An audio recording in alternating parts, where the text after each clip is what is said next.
Nezahualcoyotl recognizes there is suffering in this world so much that it makes him sad.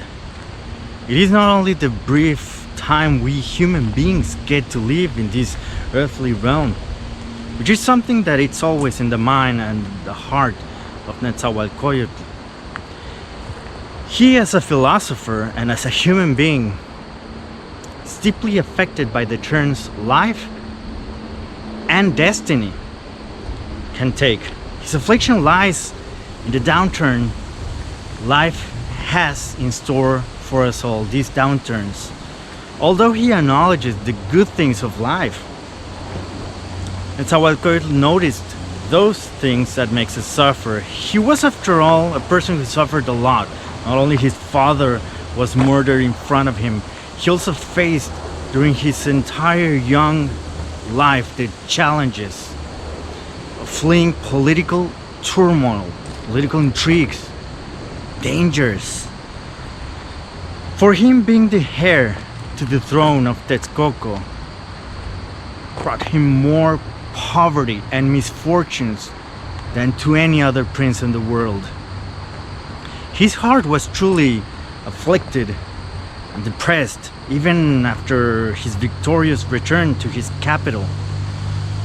There seems to be a dark sadness lingering during his entire life, so much that at some point Nezahualcoyotl questions the entity he firmly believed in Tloque Anahuac, an all-powerful one God who inhabits everywhere and by whom we exist and all things therefore.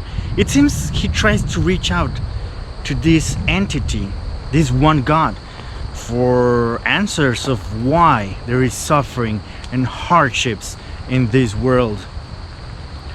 One could easily assure Nezahualcoyotl almost puts this one God in the spot, putting responsibility on this mighty spirit, if you will, and he does ponder on it and even asks to this one God why fate mistreats us, to the point where Nezahualcoyotl cannot bear anymore, for his helplessness takes him to almost surrender. And indeed, Nezahualcoyotl even states that he would prefer to die already. He said like that, I would prefer to die already than keep suffering. He said it. This was said by the great philosopher King Nezahualcoyotl. Yes, he was a person of flesh and bone, of flesh and blood. And he too lived. He lived and felt the same feelings many of us have and have endured as well.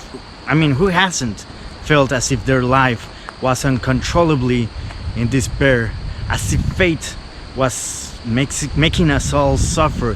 Who hasn't felt their lives sinking even more, as if by the act of something or someone else out there? Nezahualcoyotl felt it. His life as a young person was spent hiding, escaping countless enemies, from richness to rags, from prince heir apparent to an orphan, with no home or stability, death and injustice always following his steps. Nezahualcoyotl can very well tell us all, loud and clear, been there, done that. You might have guessed it by now that there's a twist coming up, and boy, what a twist. Because after all, Nezahualcoyotl returned to his mighty capital Texcoco, victorious, became a king, became a wise ruler, became a poet, an architect, a patron of the arts.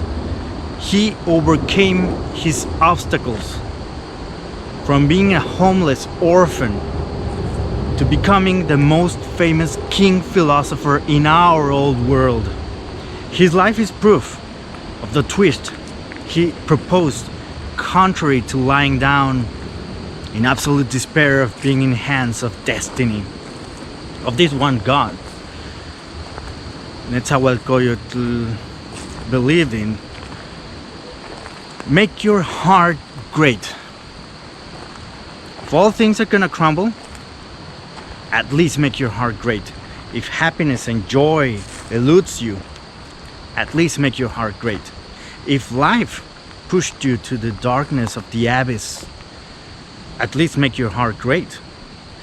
If you think life or God or the spirits, destiny or your calling has abandoned you, at least make your heart great, for in our heart lies the strength to not only overcome our difficulties, but also to set our own life, set it straight. Nezahualcoyotl says we ourselves have the will and the power to be happy and bring happiness to this earth. He does not deny that in Tloque Anahuac, this one God he believed in, paves the roads of our lives somehow. He does not deny that at all. But we have the power and the abilities to make the best of the lives we've been given to.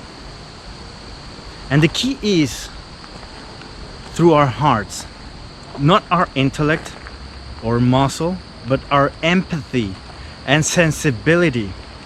In other words, Nezahualcoyotl thinks that however bad this world would be, however bad our lives can be, we can make them better. Our hearts can make our lives more joyful and happy. If not, our hearts will be conspiring for all the evil in this world. And hence no more blaming on life, God, luck. For Nezahualcoyotl, it's up to us to live fulfilling lives. It's up to us. Yes, amid any hurdles life can throw against us, only we can make life better. But you can ask, well, what is a good life according to Nezahualcoyotl?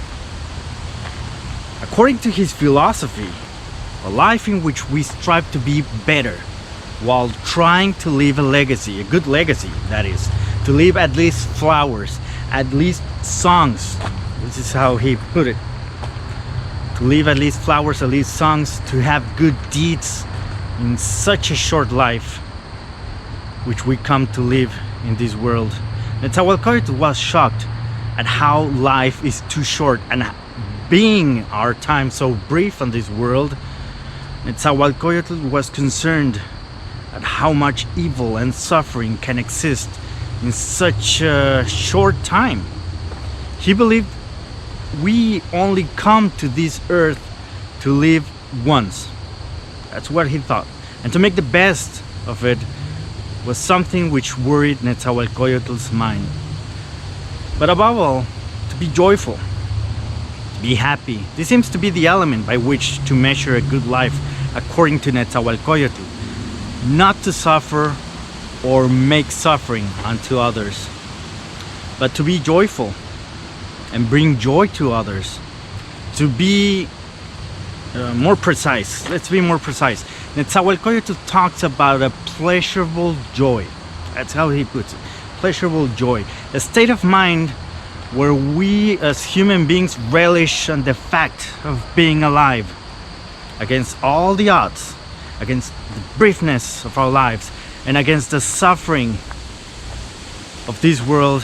Nezahualcoyotl said we should use our empathy in order to not succumb to idleness, wasting our lives and doing wrongdoings. How? If only everyone used the pleasurable joy for life to seize the wonders of our world. Otherwise, doom awaits us, and it's like Nezahualcoyotl highlights, this doom awaits us here on earth. Bear in mind, during the times of Nezahualcoyotl, he lived in a society which was more community oriented. He gave this for granted. But we, the people of the 21st century, shouldn't. For as much as a whole society can shatter the general well-being, as it is happening right now today in Mexico or in other corners of the planet, a whole society can also bring up a good and safe life. Not in the hereafter, but as Nezahualcoyotl says, here in this world, here. Why blame others when we don't want to make the change? Make your heart grand and enjoy what little, what minute, what tiny things this life has to offer. Thank you so much for listening, and if you have any questions, please send them out. Thank you so much.